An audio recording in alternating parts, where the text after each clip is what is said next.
A mother went shopping but never returned. 14 years later, her family discovers the shocking reason. The evening sunlight filtered through the half-drawn curtains of the Dawson family living room, casting long shadows across the hardwood floor. Dan Dawson, now 50 years old, adjusted his position in his wheelchair, wincing slightly as he shifted his weight. It had been 14 years since the accident, a sudden stroke that sent him tumbling down the stairs, leaving him with a broken hip and confined to a wheelchair. Though time had passed, the physical limitations remained a constant reminder of how dramatically his life had changed. "Dad, do you want a blanket?" Ellie called from the kitchen, already pulling one from the hall closet before he could answer. At 19, she was the only one of his children who still lived at home, shouldering the responsibility of his daily care with a maturity beyond her years. "I'm fine, sweetheart," Dan replied, his voice carrying a perpetual weariness that had become part of his personality. "What time did Ethan say he'd be here?" Mark, Dan's second oldest son at 25, checked his phone. He said around 6, should be here any minute. Mark had his father's build, broad shoulders and the same cleft in his chin, but his temperament was more measured, practical.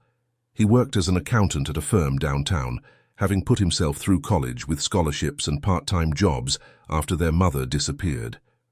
"Aldi, could you please lower the volume?" Leah called from the dining room where she was setting the table. At 23, she had grown into a responsible young woman who managed a local bookstore. Her shoulder-length dark hair was pulled back in a practical ponytail as she moved efficiently between the kitchen and dining room. 15-year-old Aldi, sprawled on the couch with the remote in hand, reluctantly turned down the sports highlights he'd been watching. "I'm just looking for a good movie for tonight," he defended himself, scrolling through streaming options. "What about that new science fiction one? The one with the aliens that look like humans?" "No aliens," Dan said with a small smile. "You know Ellie doesn't like them." Ellie appeared from the kitchen carrying a stack of plates. "I don't mind aliens. I just don't like when they explode out of people's chests while we're eating dessert." The familiar banter filled the house with warmth, a testament to how they'd managed to forge ahead as a family despite everything. Every weekend they gathered like this, all 5 children coming together for dinner, conversation, and a movie. It was their ritual, their way of maintaining the connections that had kept them strong through the years of absence. "The table's ready," Leah announced, stepping back to admire her handiwork. 5 place settings with a 6th at the head of the table for Ethan, each plate perfectly aligned, glasses filled with ice water, napkins folded neatly beside forks and knives, everything in its proper place, just as their mother had taught her. "Something smells amazing," Mark said, making his way to the dining room. "Lasagna," Ellie replied proudly, "and I made garlic bread too." Aldi abandoned his movie search and joined them at the table, his gangly teenage frame folding into his usual chair. "Can we start?" "I'm starving." Dan wheeled himself to his spot at the table, shaking his head. "We wait for Ethan. We always wait until everyone's here." "But the food's getting cold," Aldi complained, eyeing the steaming dish at the center of the table. "I'll call him," Mark offered, already dialing his brother's number. After a moment, he frowned. No answer. Voicemail. They sat in silence, the minutes ticking by. The lasagna ceased steaming. The ice in their water glasses began to melt. Dan checked his watch repeatedly, worry lines deepening across his forehead.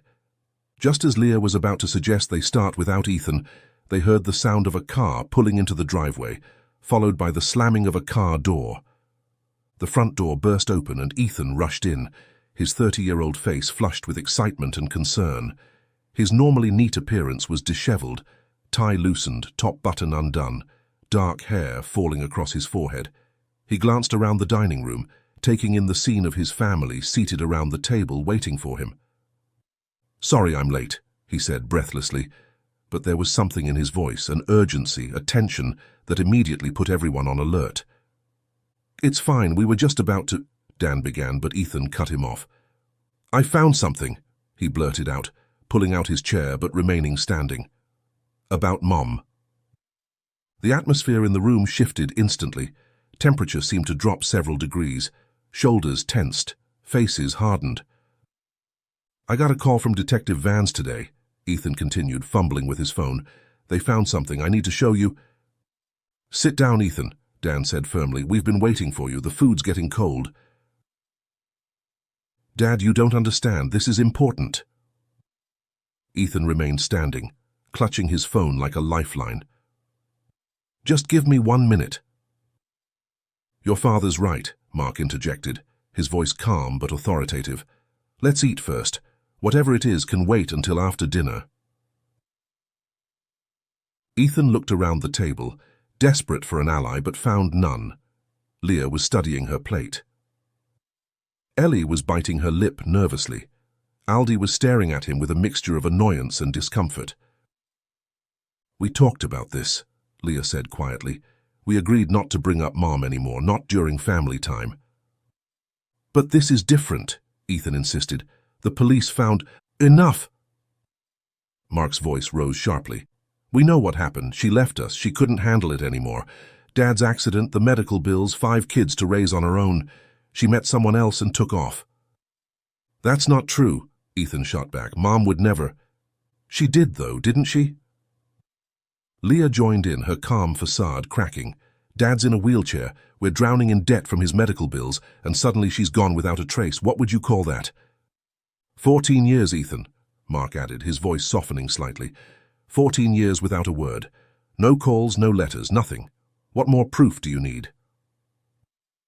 The heated exchange escalated, voices overlapping as years of pain and resentment bubbled to the surface. Aldi shrunk in his seat, while Ellie looked helplessly between her arguing siblings. "Enough!" Dan's voice thundered through the room, followed immediately by a wheezing cough that bent him double in his wheelchair. The fighting stopped instantly. Ellie jumped up to pat her father's back, offering him water as the coughing subsided. "I'm sorry, Dad," she murmured, then addressed her siblings. "Please, let's not do this. Dad's been looking forward to tonight all week. He misses us. Can't we just have one peaceful dinner?" A heavy silence settled over the table, broken only by Dan's ragged breathing as he recovered from his coughing fit. "Fine," Ethan finally said, sliding into his chair. His jaw was tight with frustration. "But I need you all to know that this isn't just another dead-end lead. The police found Mom's car. It was submerged in a river." Despite their determination to dismiss him, this revelation caused all heads to snap up in attention. "What?" Dan's voice was barely audible. "Detective Vans called me this afternoon," Ethan continued, sensing his opening. "They found her car in a river. That's why I was late. I was on the phone with him getting details." Dan turned to Ellie. "Get my phone from the side table, please." She quickly retrieved it, watching as her father scrolled through his notifications with trembling fingers. His face paled. 4 missed calls from Detective Vans, he confirmed, looking up at Ethan. Did they find her body?" Ethan shook his head. "I don't know. The detective said they're still processing the scene. He said it would help if we could come down there." The family exchanged glances, the dinner forgotten as the reality of this new development sank in. "We should eat something first," Ellie suggested, breaking the stunned silence. Her practical nature took over as she looked at her father with concern. "Dad needs to take his medication with food, and it'll just take a few minutes." Mark nodded in agreement. "She's right. Let's eat quickly, then we can go." They ate in tense silence, the once appetizing lasagna now tasteless in their mouths. Forks scraped against plates as they hurried through the meal, minds racing with questions none of them dared to voice aloud. When they'd eaten enough to justify leaving, Mark and Aldi began clearing the table while Leah and Ellie helped Dan prepare for the unexpected outing. Ellie gathered his medication and a blanket, while Leah collected his wallet and phone. "Are you sure you want to go, Dad?" Ellie asked softly as she helped him adjust his sweater. "We could stay here while the others check it out."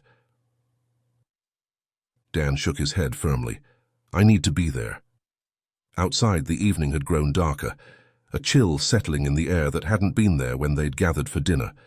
The old family SUV, modified to accommodate Dan's wheelchair, stood waiting in the driveway of their modest home. A single-story ranch-style house on the outskirts of town, surrounded by mature oak trees that had witnessed the family's joys and sorrows for decades.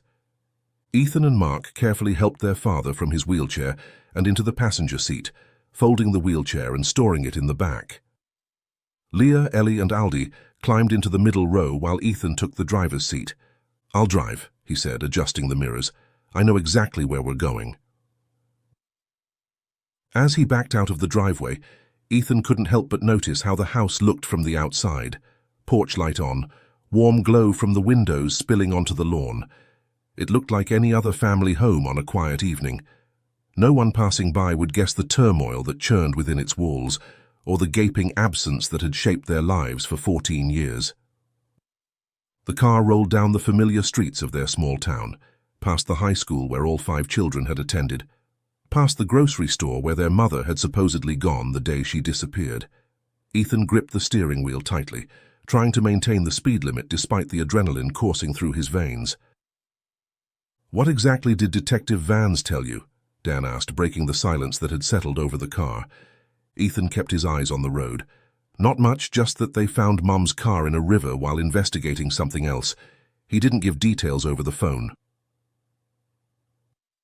"After all this time," Leah murmured from the back seat. "Why now?" No one had an answer for her. Ethan's phone buzzed with an incoming message. "That's the detective," he said, glancing at it briefly. "He's sending the exact location. It's at Miller's Lake." "That's nearly 30 minutes from here," Mark noted. "What would Mum's car be doing all the way out there?" The unspoken implication hung in the air. Miller's Lake was remote, secluded, the kind of place someone might go if they didn't want to be found. The remainder of the drive passed in uneasy silence, each family member lost in their own thoughts. As they left the town behind, the streetlights became scarcer, and the road narrowed. Ethan flipped on the high beams as they turned onto an unpaved access road that wound through dense woods toward the lake. The SUV bounced and jostled over the uneven terrain, forcing Ethan to slow down as he navigated the rutted path. After several minutes, the trees parted to reveal the glittering surface of Miller's Lake, its dark waters reflecting the flashing lights of police vehicles parked along the shore. Ethan parked as close as he could to the scene, turning to his father. "Are you ready?" Dan nodded, his face set in grim determination. Mark and Leah helped him from the car into his wheelchair, while Ellie placed a supportive hand on his shoulder. As they opened the car doors, the smell hit them immediately. Stagnant water, mud, and something else, something unpleasant that spoke of things long submerged and recently disturbed. Aldi wrinkled his nose, hanging back slightly as his older siblings pushed their father's wheelchair toward the police perimeter. The damp earth made pushing the wheelchair difficult, and Mark and Leah had to work together to help Dan across the uneven ground, the wheels occasionally sinking into soft patches of mud. Ellie stayed close by her father's side, her arm linked with his as they approached the gathered law enforcement officers. Ethan walked ahead of his family, scanning the crowd of law enforcement personnel for a familiar face.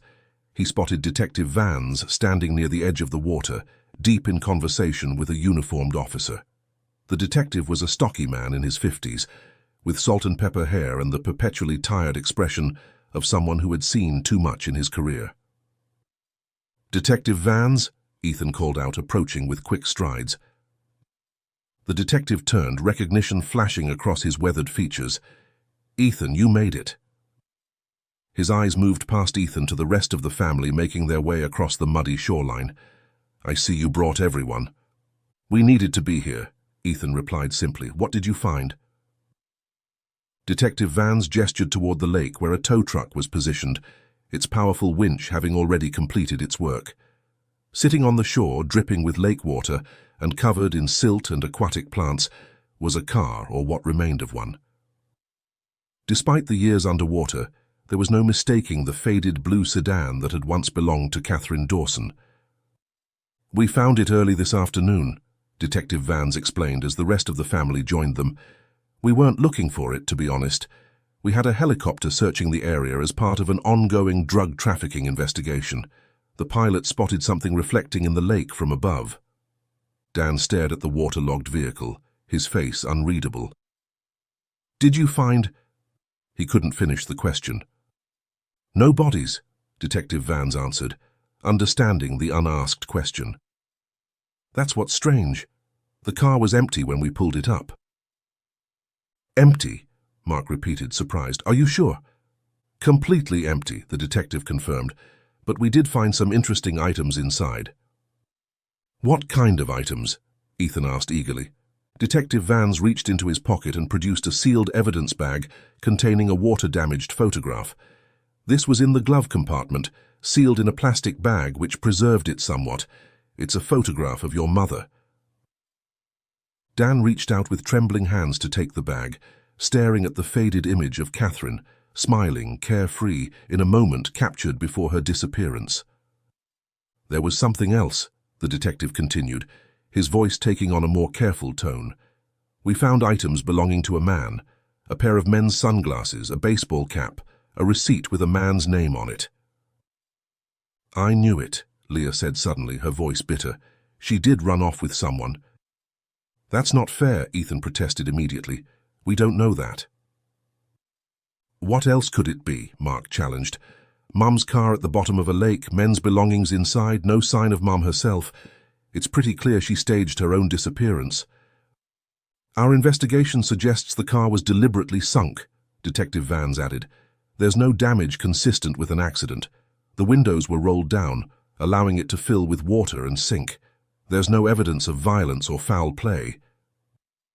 She knew what she was doing was illegal, Leah said, crossing her arms over her chest. Abandoning her minor children. She couldn't just walk away without consequences, so she made it look like something had happened to her. That's absurd, Ethan shot back. Mom would never abandon us. There has to be another explanation. Aldi, who had been silent until now, spoke up. Why would she leave us when Dad needed her the most, when we all needed her? Sometimes people break, Mark said quietly. The pressure gets to be too much. Dad's medical bills, 5 kids to raise, no help. She found a way out and she took it. Ethan turned desperately to Detective Vans. You don't really believe that, do you? After all these years, there must be more to the story.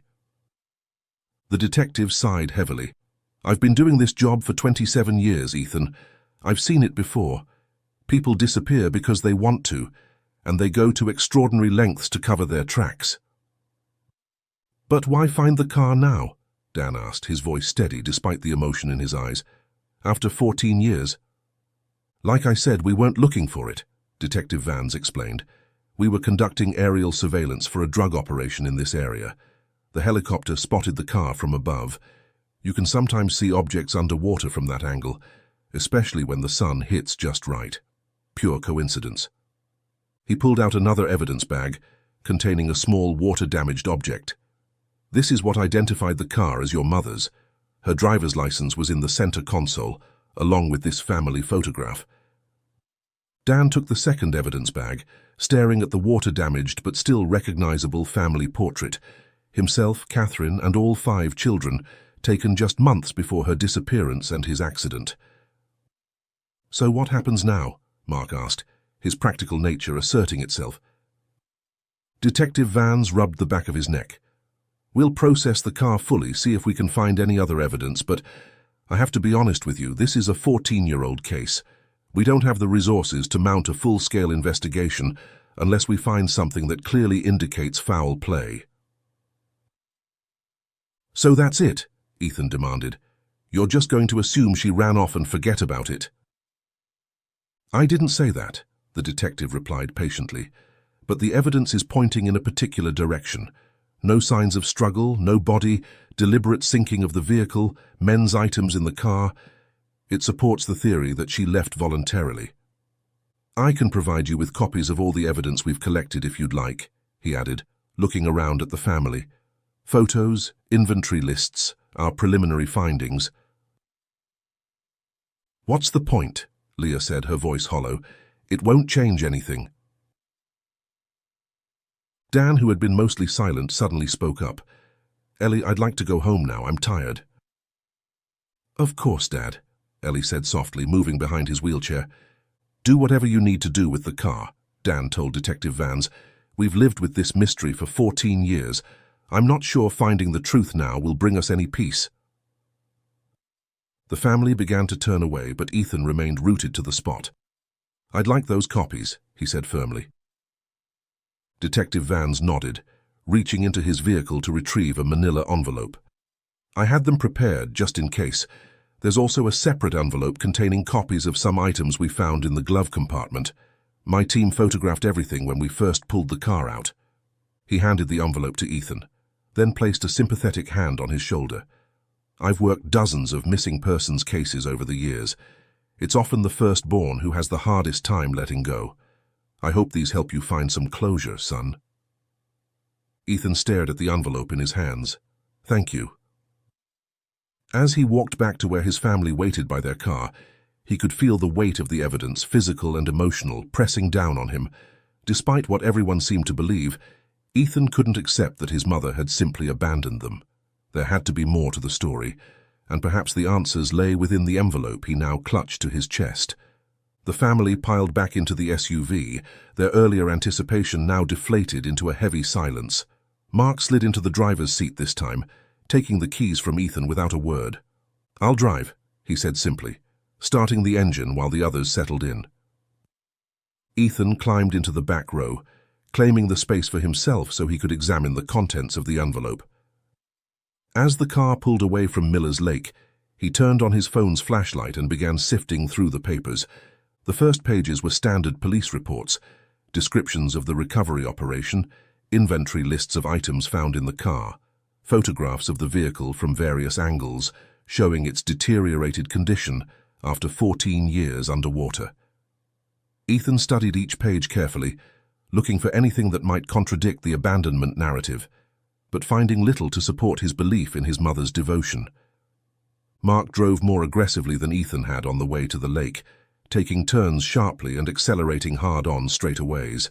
The jostling made it difficult for Ethan to focus on the documents. "Could you slow down a bit?" he called to the front, but Mark either didn't hear or chose to ignore him.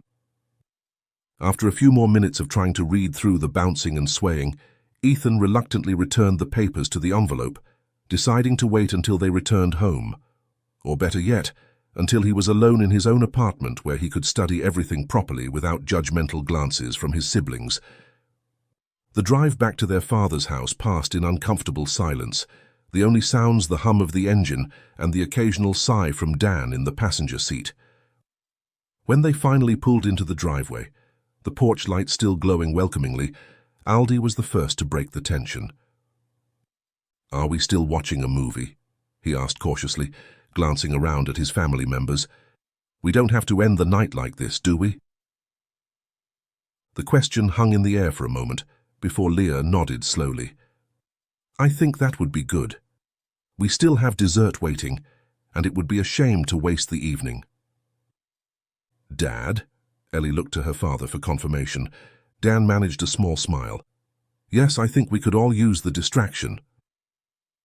They helped Dan back into his wheelchair and made their way inside. Mark and Leah headed straight for the living room, turning on the TV and scrolling through options, while Ellie went to the kitchen to retrieve the apple pie she'd baked earlier. Aldi hovered uncertainly between groups before joining his older siblings at the TV. Ethan remained by the door, the envelope still clutched in his hands. "I'm not staying," he announced. The others turned to look at him. "What do you mean?" Dan asked. "I'm going home," Ethan replied. "I want to go through these files properly. There might be something important." "Ethan," Mark interrupted, his voice tinged with exasperation. "Let it go. We've finally got some answers after 14 years. It's not what we wanted to hear, but at least now we know." "We don't know anything," Ethan insisted. "All we have is a car in a lake and a bunch of assumptions." "Please stay," Ellie said quietly. "Just for the movie. We can talk about all of this tomorrow when everyone's had time to process." Ethan looked at his youngest sister, her face open and pleading, then at his father, slumped slightly in his wheelchair, looking older and more tired than he had just hours ago. For a moment he considered relenting, sitting through a movie he wouldn't watch, pretending everything was fine while his mind raced with questions. "I'm sorry," he said finally. "I need to do this." Without waiting for further objections, he stepped back through the door and walked to his car. Through the front window, he could see his family gathering around the TV, settling into their usual spots. Dan in his wheelchair positioned at the end of the couch, Ellie perched on the armrest beside him, the others spreading out across the remaining furniture. Ethan sat in his car for a moment, keys in the ignition but engine not yet started. "Where are you, Mom?" he whispered into the empty vehicle. "What happened to you? Did you really leave us?" He wiped at his eyes, angry at the tears that threatened to fall. "I was the oldest," he muttered. "After Dad's accident, I was the one who had to step up. I got a job instead of going to college right away. I helped with the kids. I did everything I could to hold us together. And now they all hate me because I won't accept that you abandoned us." Taking a deep breath to steady himself, Ethan turned on the engine and switched on the interior light. He opened the envelope again, spreading the documents across the passenger seat. This time he noticed a smaller envelope within, labeled simply miscellaneous. Curious, he opened it to find photocopies of personal items and documents that had been recovered from the car. Among them was some kind of lease agreement, though it wasn't clear due to the water damage but still partially legible. Ethan stared at it in confusion. It was dated approximately 3 months after his mother's disappearance, but the name on the lease wasn't Catherine Dawson. Instead, it bore an unfamiliar name, Elizabeth Carter. What caught Ethan's attention, however, was the signature at the bottom of the page. Though faded and blurry in the photocopy, he recognized his mother's distinctive handwriting immediately. The same looping C she used to sign his school permission slips, the same swooping E that appeared in all her shopping lists. "Elizabeth Carter," he whispered, staring at the signature. "Mum used a fake name." His heart racing, Ethan studied the document more carefully. There was an address listed on the lease. Pulling out his phone, Ethan quickly typed the address into a mapping application. The satellite view showed a property located in what appeared to be an industrial zone on the outskirts of the city, miles from their home and far from any residential area. It wasn't a house or apartment building, but what appeared to be a warehouse or storage facility in an area dominated by similar industrial buildings. "This doesn't make sense," he murmured. "Why would Mom rent a warehouse under a false name?" Then he noticed something else on the lease, the name Raymond Doss. The name sounded vaguely familiar, but Ethan couldn't immediately place it. He typed it into a search engine, and the results made his blood run cold. Multiple news articles appeared, dating back years. Local businessman Raymond Doss questioned in money laundering investigation. Doss cleared of fraud charges due to lack of evidence. Raymond Doss properties linked to illegal loan operations. Ethan read through several of the articles, piecing together a picture of a man who operated on the fringes of legality. Someone involved in predatory lending practices and other questionable business dealings that law enforcement had never quite been able to prove. He looked back at the house, where through the window he could see his family watching the movie together. For a moment, he considered going back inside, showing them what he'd found, but he knew they wouldn't listen. They'd made up their minds about what happened to their mother, and no lease agreement or suspicious landlord would change that. "I'll do this myself," Ethan decided, putting the car in reverse and backing out of the driveway. Rather than heading toward his own apartment, he pointed the car in the direction of the address on the lease agreement, determined to find out what connection his mother had to Raymond Doss and why she would rent a warehouse under a false name. The GPS guided Ethan through streets that gradually gave way to less maintained roads as he approached the industrial district. Streetlights became scarcer and the buildings more dilapidated, abandoned factories with broken windows, storage facilities surrounded by chain-link fences topped with razor wire, and the occasional all-night truck stop casting pools of harsh fluorescent light onto empty parking lots. After 20 minutes of driving, the GPS announced that he had reached his destination. Ethan slowed the car, peering through the windshield at a weathered single-story building set back from the road. A faded sign hung askew above the entrance, "Quality Furniture Refurbishing." Ethan pulled into the gravel lot, parking a short distance from the building. The place appeared to be operational, but barely. A dim light glowed from within, and an old pickup truck was parked by a side entrance. As his headlights illuminated the facade, he could see that the windows were covered from the inside, preventing any view of the interior.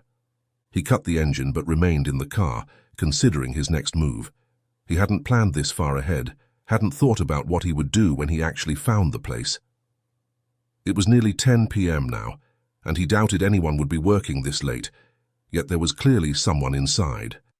As he debated whether to approach the building or return in the daylight, a figure emerged from a side door. An older man carrying a steaming cup in a plastic container. The man noticed Ethan's car immediately and began walking toward it with a measured, deliberate pace. Ethan's instinct was to drive away, but something told him this might be his only chance to learn something about this place and its connection to his mother. He rolled down his window as the man approached. The security guard, for that seemed to be his role, was older than Ethan had initially thought, perhaps in his early 60s, but moved with the confidence and strength of someone much younger. Despite the late hour and cool temperature, he wore only a light jacket over a uniform shirt with no company logo. His face was weathered but alert, eyes sharp as they assessed Ethan. "Evening," the man said, his voice surprisingly genial. "You lost? Not many folks find themselves out here this time of night unless they took a wrong turn." Ethan hesitated, rapidly calculating his approach. The truth seemed too risky.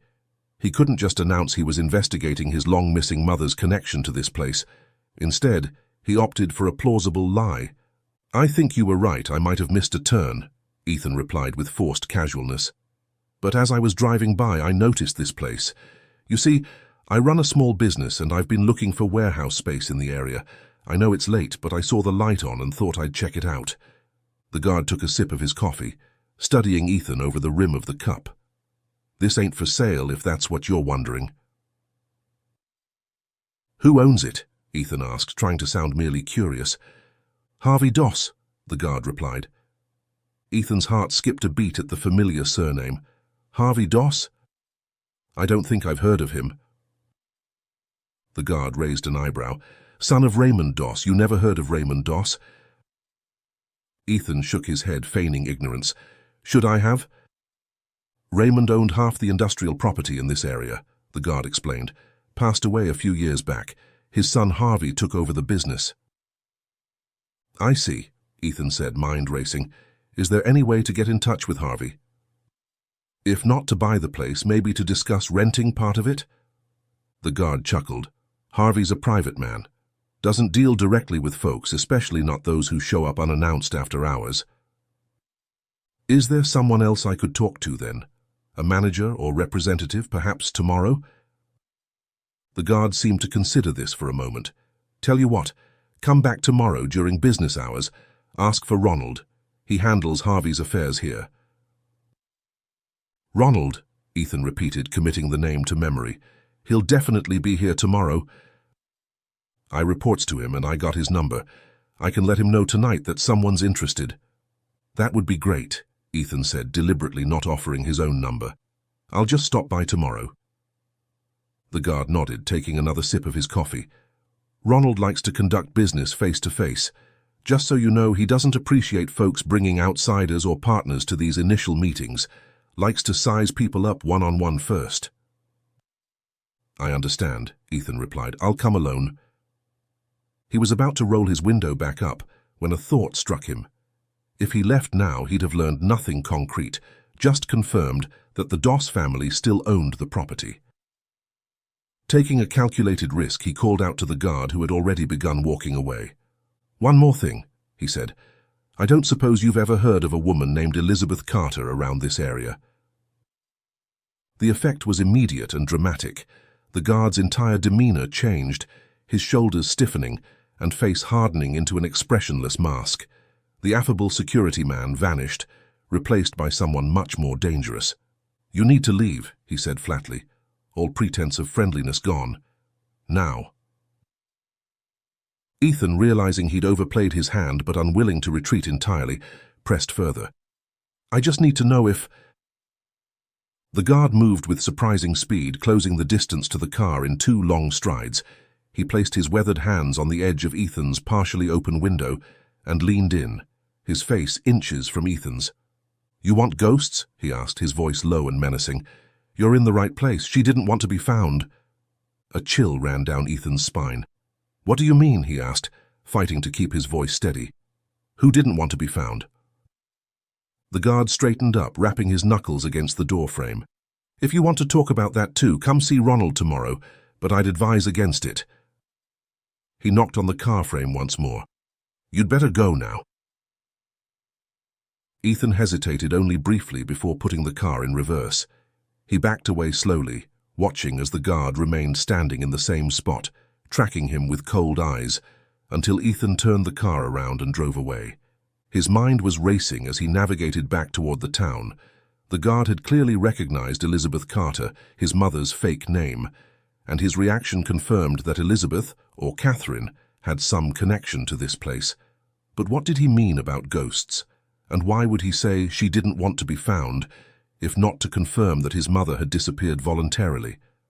None of it made sense, yet for the first time in 14 years, Ethan felt he was finally on the trail of something real, something that might explain what had happened to his mother. The dashboard clock read 11:35 p.m. as Ethan drove back toward the town, his thoughts a chaotic swirl of questions and theories. The implications seemed to support what his siblings believed, that their mother had chosen to disappear. But something about the guard's reaction, the sudden shift from friendly to threatening, suggested there was more to the story than a woman simply walking away from her life. Ethan knew he should share what he'd discovered with his family, but after their reaction at dinner and the lake, he doubted they would listen. They had made peace, in their own ways, with their mother's abandonment. Mark had become the practical, responsible one. Leah had hardened herself against further disappointment. Ellie had channeled her energy into caring for their father. And Aldi, who had been barely a year old when Catherine disappeared, had never really known her at all. None of them wanted to reopen old wounds except Ethan, who had never accepted the abandonment narrative in the first place. There was, however, someone else who might be interested in what he'd found. Ethan pulled over to the side of the road and found Detective Vance's card in his wallet. He hesitated before dialing, aware of how the detective might react to learning Ethan had gone to investigate on his own, but ultimately decided the information was too important to keep to himself. The detective answered on the fourth ring, his voice groggy with sleep. "Vance here." "Detective, it's Ethan Dawson. I'm sorry to call so late." There was a rustling sound as if the detective was sitting up in bed. "Ethan, is everything all right?" "I found something in the evidence copies you gave me," Ethan said, deciding to ease into the full truth. There was some kind of contract or lease agreement in the miscellaneous envelope. The address there pointed to a warehouse rented under the name Elizabeth Carter. But the signature, it's my mother's handwriting. "I saw that," Detective Vance confirmed, sounding more awake now. "It caught my attention too." "Why didn't you mention it earlier?" Ethan asked, unable to keep the accusation from his voice. "Because it fits with what we already suspected," the detective replied patiently. "People who disappear voluntarily often establish new identities. They rent places under fake names, set up new lives." "But it's not a house or an apartment," Ethan pressed. "It's a warehouse in an industrial zone. And the landlord is Raymond Doss. Did you look him up?" There was a pause on the other end of the line. "Yes, I did." Raymond Doss was a well-known figure in certain circles. His businesses operated in grey areas of the law, predatory loans, debt collection practices that skirted legal boundaries. He was investigated several times but never successfully prosecuted. "So why would my mother rent a property from someone like that?" "That's where I think this all connects," Detective Vance said. "Based on the evidence we've gathered, I believe your mother needed to disappear quickly and completely. Raymond Doss's operations included helping people do exactly that, for a price. That warehouse was likely a transition point, a place where people went to get new identities before moving on." "You think she went there to change her identity?" Ethan asked incredulously. "To start a new life?" "It makes sense with the timing," the detective replied. "The lease is dated 3 months after her disappearance. That would give her time to make arrangements, possibly with a new partner." "What new partner?" Ethan demanded. "There's no evidence she was seeing anyone." "The sunglasses we found in the car," Detective Vans reminded him. Men's sunglasses with the name Ronald carved into one of the arms. Ethan nearly dropped the phone. Ronald? He repeated, his pulse quickening. You're sure the name was Ronald? Positive, the detective confirmed. Why? Does that name mean something to you? Ethan's mind was racing. The guard at the warehouse had mentioned Ronald, said he handled Harvey Doss's affairs, that Ethan should come back tomorrow to meet with him. Was it possible this was the same Ronald whose sunglasses were found in Catherine's car? Ethan? Detective Vans prompted. Are you still there? I'm here, he finally replied. I did something I probably shouldn't have. After I found the lease agreement, I drove to the address on it. You did what? The detective's voice rose sharply. Ethan, that was incredibly reckless. If there is any connection between your mother's disappearance and Raymond Doss's operations— I know, Ethan cut in, but I did learn something. There was a security guard there, and when I mentioned my mother's name, he reacted. He knew who she was, detective. And he mentioned someone named Ronald who works there, possibly the same Ronald whose sunglasses were in Mom's car. There was a long silence on the other end of the line. When Detective Vans spoke again, his voice was measured, controlled. Ethan, I need you to listen very carefully. These people are dangerous. If they're involved in your mother's disappearance, they won't hesitate to protect themselves. I don't want you going anywhere near that warehouse again, understood? But— No buts, the detective interrupted firmly.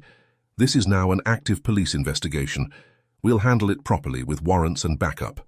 Your involvement could jeopardize everything, not to mention put you in serious danger. Ethan gripped the phone tighter. So what am I supposed to do? Just sit and wait? That's exactly what you're supposed to do, Detective Vans confirmed. I appreciate you sharing this information, but now I need you to step back and let us do our job. The guard told me to come back tomorrow to meet with Ronald, Ethan said.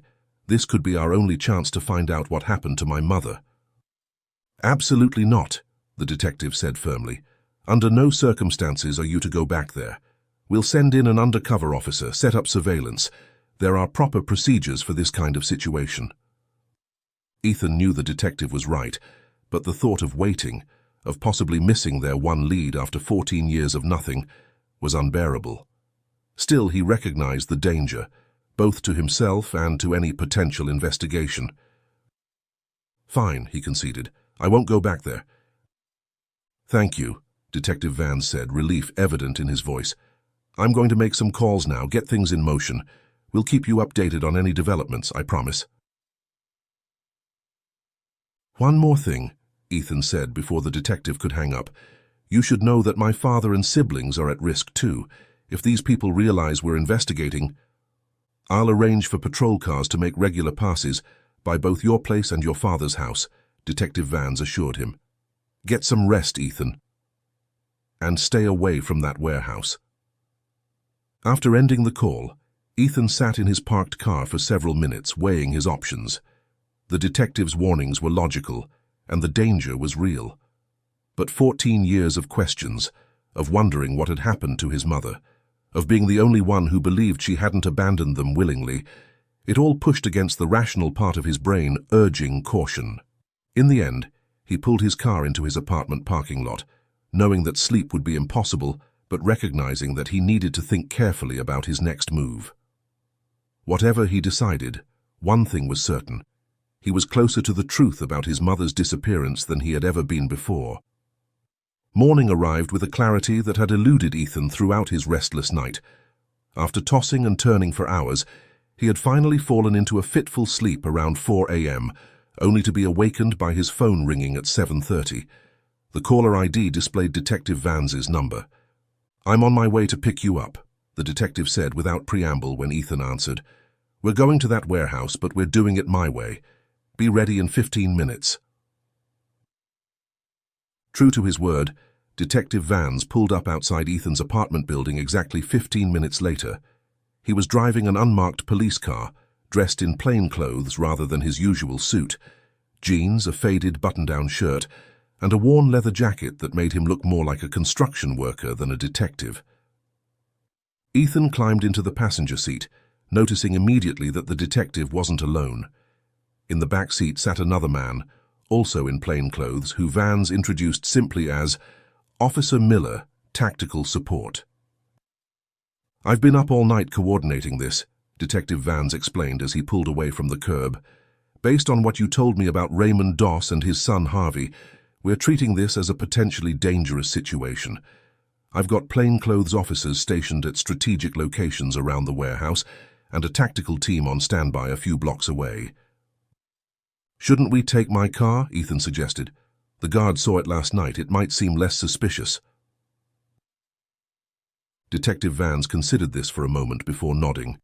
"You're right, we'll switch vehicles at the next parking lot."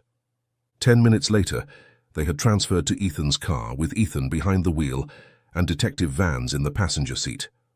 Officer Miller remained in the unmarked police car, which would now serve as part of the surveillance perimeter. "Remember, you're not to get out of the car unless I explicitly tell you to," Detective Vans instructed as they approached the industrial zone where the warehouse was located. "I'm only allowing you to come along because you've already made contact and your presence will seem less suspicious. But this is a police operation, not a family investigation." Ethan nodded, his mouth dry with anticipation and nervousness. As they turned onto the street leading to the warehouse, he could see the same pickup truck parked outside that had been there the night before. But something felt different. The place seemed quieter, more still. "Something's not right," Detective Vans muttered, his experienced eyes scanning the property. No movement, no vehicles except that truck. Ethan pulled into the gravel lot and parked in approximately the same spot as the previous night. They sat for a moment, observing the warehouse. The windows remained covered, but unlike the night before, no lights were visible inside. "Wait here," Detective Vans said, his hand moving to the concealed weapon beneath his jacket. "I'm going to take a quick look. If I signal you to leave, drive away immediately and meet Officer Miller at the rendezvous point." Ethan watched as the detective approached the building cautiously, moving with the practiced efficiency of someone trained to assess dangerous situations. Vans first checked the pickup truck, peering through the windows before moving toward the side entrance, where Ethan had seen the guard emerge the night before. After trying the door and finding it unlocked, Detective Vans disappeared inside the building. 5 minutes passed, then 10. Ethan's anxiety grew with each passing moment, his fingers drumming nervously on the steering wheel. Finally, Detective Vans reappeared at the entrance, gesturing for Ethan to join him. Against his better judgment, but driven by the need to know, Ethan exited the car and hurried across the gravel lot. "It's empty," Detective Vans said as Ethan approached. "Completely cleared out. They must have left in a hurry after your visit last night." Ethan followed the detective into the warehouse, the smell of dust and abandonment filling his nostrils. The interior was cavernous and mostly empty, with clear indications that equipment and furniture had been recently removed, rectangular clean spots on the dusty floor, empty brackets on the walls where shelving had been attached, severed cables hanging from the ceiling. "They were definitely operating something here," Detective Vans observed, pointing to a section of the warehouse where partitions had created separate rooms. "Look at these. Makeshift living quarters, workstations. This was more than just storage." Ethan moved slowly through the space, trying to imagine his mother here, trying to understand what connection she might have had to this place. Had she been held against her will? Had she come here voluntarily seeking help to disappear? Or was there some other explanation entirely? "Over here," Detective Vans called from across the room. He was crouching beside an overturned desk, examining something on the floor. Ethan joined him to find the detective holding a photograph that had apparently slipped beneath the desk during the hasty evacuation. It showed a cargo ship docked at what appeared to be an industrial port, its name Eastern Horizon clearly visible on the hull. "Turn it over," Detective Vans said, handing the photograph to Ethan. On the back was handwritten information, the ship's name, a departure schedule dated for the following week, and a partial list of names that included Elizabeth C. and Ronald M. "They're planning to transport people on this ship," Detective Vans said, pulling out his phone. "And based on this list, Your mother might be one of them. He immediately radioed his team, requesting a search operation at the harbor and providing the name of the cargo ship. This is now highest priority, he instructed. We need to locate the eastern horizon and prevent its departure. Alert Harbor Patrol and Coast Guard. Turning to Ethan, he added, we need to get moving. If Ronald and his people left here last night, they might have accelerated their timetable. The ship could be preparing to leave sooner than scheduled. As they hurried back to the car, Detective Vans made another call, this time requesting officers to check on Dan and the rest of the family. After your visit last night, these people know someone's asking questions. We need to make sure your family is safe. Ethan felt a surge of fear for his siblings and father. I didn't think about that, he admitted. I was so focused on finding Mom. Call them, Detective Vans instructed as they got back into Ethan's car. Call each one individually and tell them what's happening. Tell them to stay where they are and that officers will be coming to secure their locations. As they drove toward the harbor, Ethan did as instructed, calling his father first. Then he called each of his siblings in turn, repeating the warning and instructions. Dan was shocked and furious. Mark and Leah were skeptical, Aldi confused, but all agreed to follow the detective's advice. They're all warned, Ethan reported to Detective Vans as they neared the harbor, but I'm not sure they really believe there's any danger. Better safe than sorry, the detective replied grimly. If Ronald and the DOS operation are as dangerous as I suspect, they won't hesitate to use your family as leverage if they feel cornered. The harbor came into view, a sprawling industrial port with numerous piers extending into the grey waters of the bay. Cargo ships of various sizes were docked along the wharves, loading or unloading their shipments, while smaller vessels navigated the channels between them. As they approached the main security gate, Detective Vans flashed his badge to the guard, explaining they were part of an ongoing police operation. The guard waved them through, directing them toward the harbor master's office. Inside, they found a flurry of activity. Several officers were already present, coordinating with harbor officials to locate the eastern horizon. What's the status? Detective Vans asked, approaching a uniformed officer who appeared to be leading the operation. The eastern horizon left port last night, the officer reported, his expression grim. Nearly 12 hours ahead of its filed departure time. Port Authority granted the early departure request due to cited weather concerns, though meteorological reports show no significant weather systems in the area. They knew, Ethan said, the realization hitting him with crushing force. They knew we were onto them as soon as I asked about my mother last night. Detective Vans placed a steadying hand on Ethan's shoulder. We're not giving up. Harbor patrol boats are already in pursuit and we've alerted the Coast Guard. That ship can't have gone far in 12 hours. What about here? Ethan asked, gesturing toward the docks.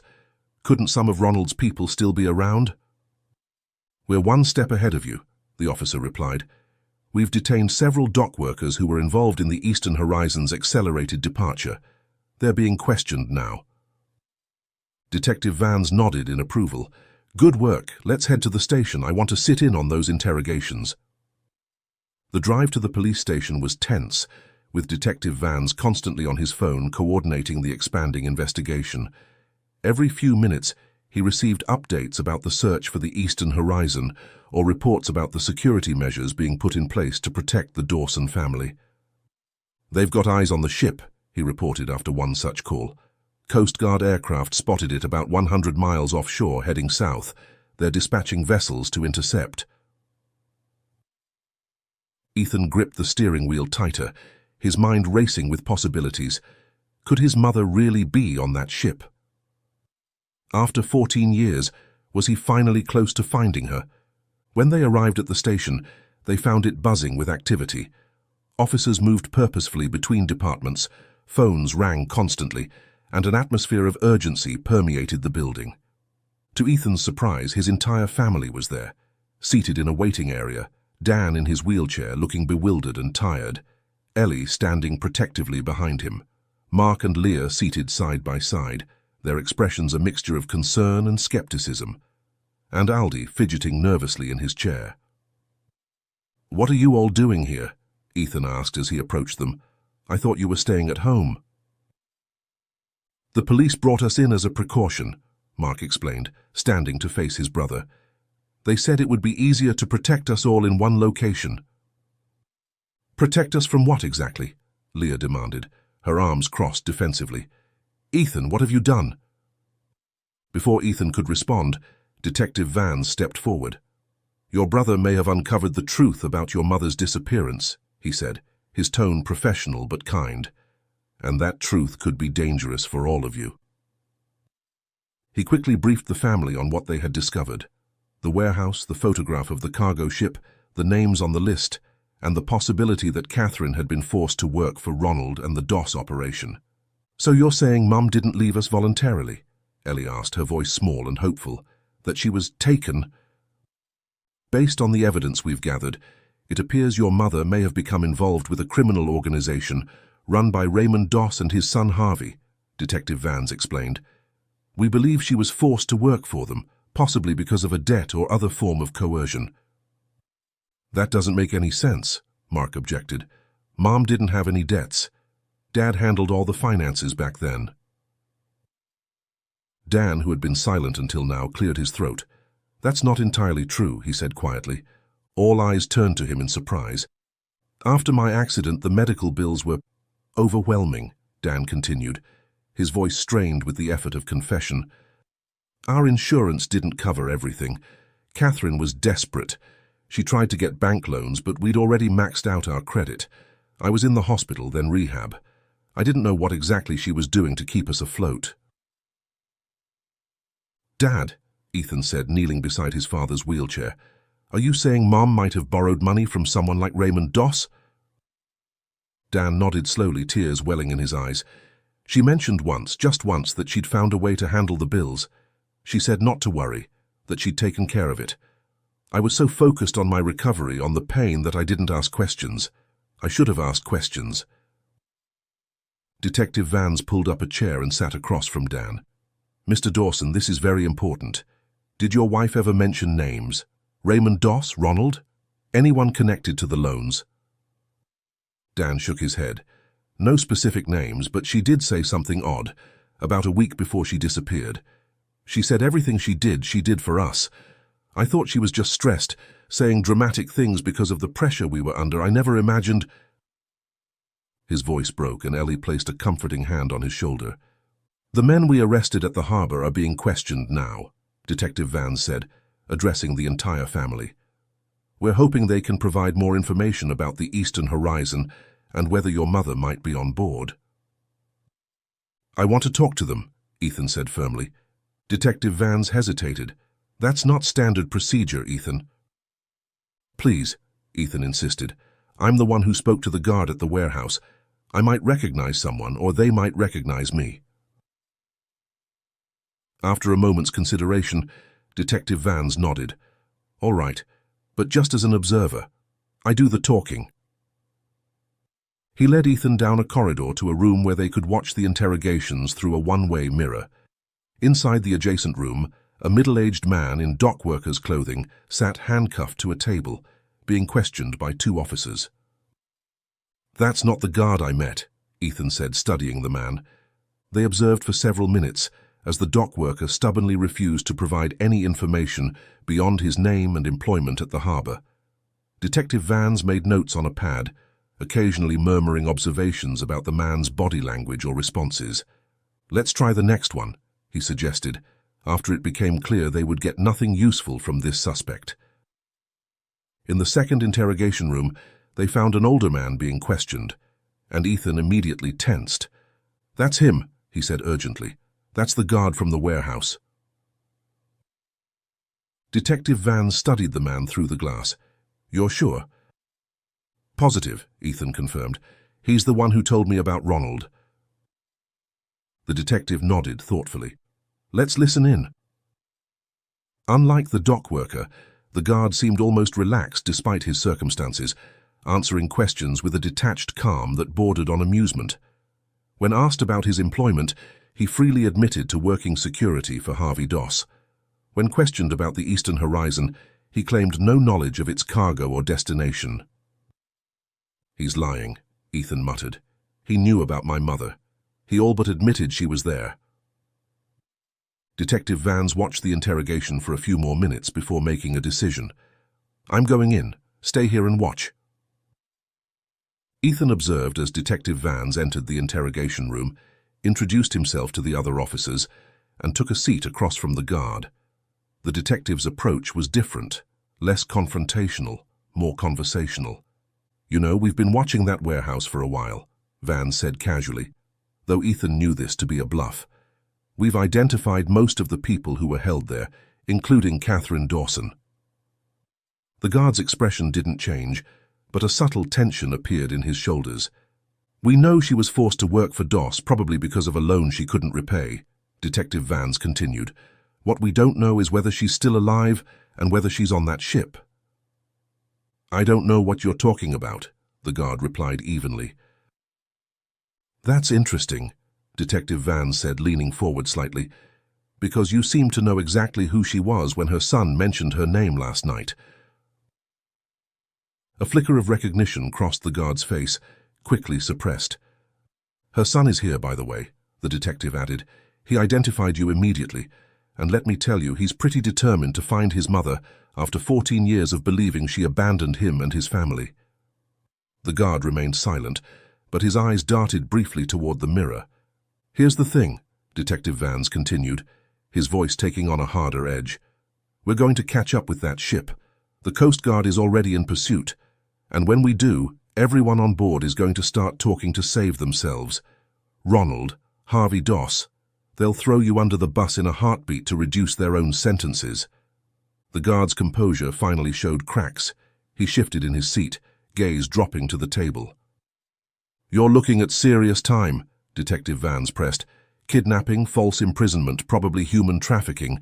But if you help us now, if you tell us where that ship is headed and whether Catherine Dawson is on board, I can put in a good word with the prosecutor. For a long moment the guard said nothing. Then he sighed heavily, the sound of a man making a difficult calculation. I'm old, he said finally. I'm sick. Prison's just another place to die. Then why not do one good thing before you go? Detective Vans suggested. Help a family find their mother. The guard considered this, then leaned forward, speaking quietly. I can't tell you where the ship is going. I genuinely don't know. That information is compartmentalized, but I can give you access to something that might help. What's that? There's an app, a secure messaging system we use. My login might still work. It has a GPS tracker for the ship, security camera feeds from on board. It's how Ronald keeps tabs on everything. Detective Vans perked up visibly. And you're willing to provide this access? The guard nodded slowly. Like I said, I'm dying anyway. Might as well do something decent for once. Detective Vans slid a notepad across the table. Write down the login information, everything we need to access it. As the guard began writing, Ethan felt a surge of hope unlike anything he'd experienced in 14 years. For the first time, he had concrete evidence that his mother hadn't abandoned them and might still be alive. Detective Vans emerged from the interrogation room with a grim satisfaction, the guard's login information clutched in his hand. Let's get this to the tech team immediately, he said to Ethan as they hurried down the corridor. If this app works like he says, we might be able to locate the ship and even get visual confirmation of who's on board. They headed to a room where several officers sat at computer terminals, working with focused intensity. Detective Vans handed the login information to a tech specialist, explaining its significance. We need to access this app without alerting anyone monitoring the system, he instructed. Can you do that? The specialist studied the information, then nodded confidently. I should be able to create a mirrored session that won't trigger any security alerts. Give me a few minutes. Ethan and Detective Vans returned to the waiting area, where the rest of the Dawson family remained.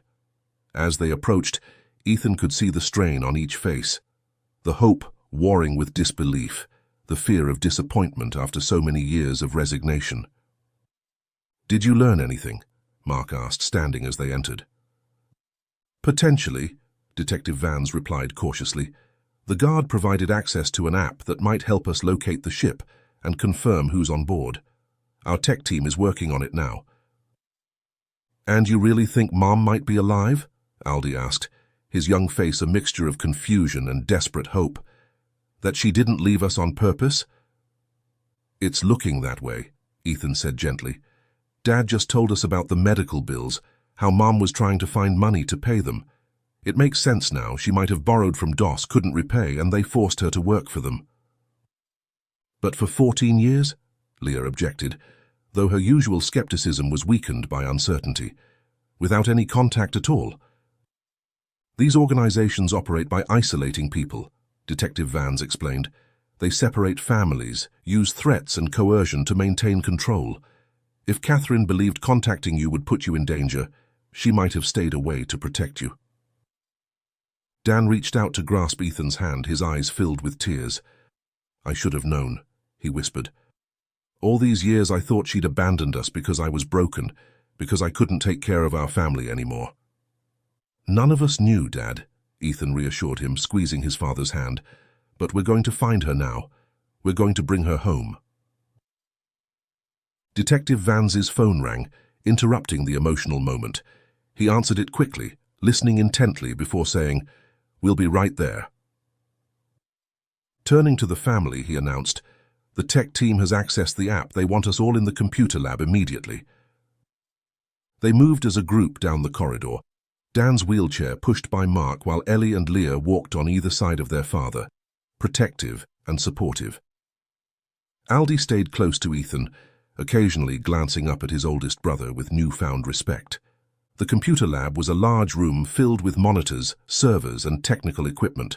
The specialist who had been working on the app beckoned them over to a central workstation where a large screen displayed what appeared to be a map with a blinking dot moving slowly across an expanse of blue. "That's the eastern horizon," the specialist explained, pointing to the dot. "According to the GPS tracker, it's approximately 120 miles offshore and heading south-southeast. We've already relayed these coordinates to the Coast Guard." "Can you access the security cameras?" Detective Vans asked. The specialist nodded, typing rapidly. "The app has limited access to certain security feeds, primarily in work areas rather than private quarters. I'm cycling through them now." The large screen split into multiple smaller screens, each showing a different area of the ship.